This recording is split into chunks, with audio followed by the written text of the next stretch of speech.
The Tangle Fairy by Seema Barker.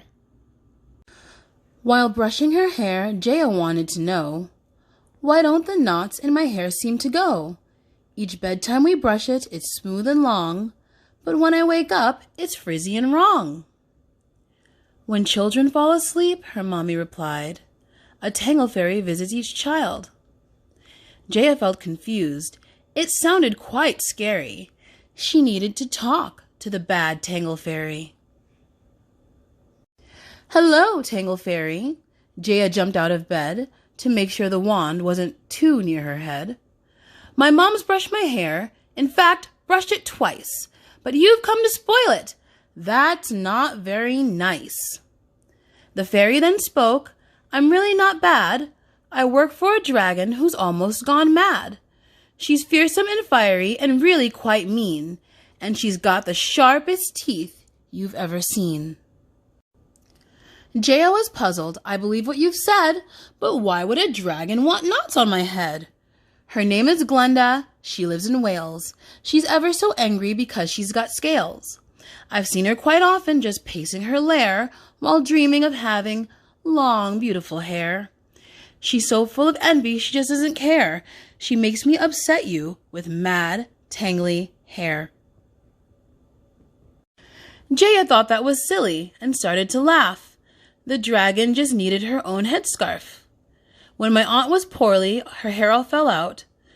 She now wears headscarves when she's out and about. Now that's an idea, the fairy then said. I'll make her a scarf from the sheet of your bed. The next day, Jaya spluttered, Hey, this isn't fun, when she saw she had tangles despite what she'd done. Again, Jaya waited. Would the fairy be nice? When Jaya asked why she'd ignored her advice? Oh dear, said the fairy, I'm really not bad. I work for a witch who's almost gone mad. She's ugly and toothy. She scares cats and dogs. She loves turning princes into small frogs. In Scotland she lives. Her name is McGrace, and her hair is simply all over the place. She's cut it, she's washed it, she's even used glue. She's cast spells and magic, but nothing will do. She's so full of envy, she just doesn't care. She makes me upset you with mad, tangly hair. Jaya knew just how the witch could solve that. It wasn't that hard, simply put on a hat. When Grandma goes walking, her hair blows around. She puts on a hat, which soon calms it down. Now that's an idea, the fairy said back. I'll make her a hat that's pointy and black. Next day, Jaya screamed and counted to 10 when she saw she had lots of tangles again. She questioned the fairy, who then replied, I'm really not bad. There's no witch or dragon. There's no one that's mad. My name is Miss Millie. In England I stay. I do lots of magic for children each day. The rainbows that shine, the smell of flowers. It's fairies that make them with our special powers. Jaya looked puzzled. I believe what you've said. But why would a fairy want knots on my head?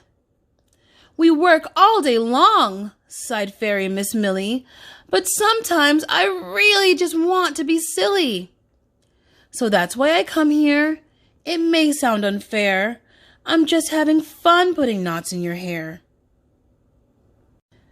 That made Jaya laugh so much she could shout, as she really loves just mucking about. Like when she puts socks on her hands, not her feet, or hides from her sisters while under a sheet. Sometimes she'd put stickers all over Mom's shoes, and when Daddy comes home, she jumps out and shouts, Boo! She jumps in big puddles. It really feels great, though Mommy says not to. Sometimes Jaya can't wait. So Jaya said, Come put knots in my hair. If you're having fun, then I really don't care. The fairy then smiled. The bright moonlight shone. She blew out a kiss, and then she was gone! The end. The Tangle Fairy by Seema Barker.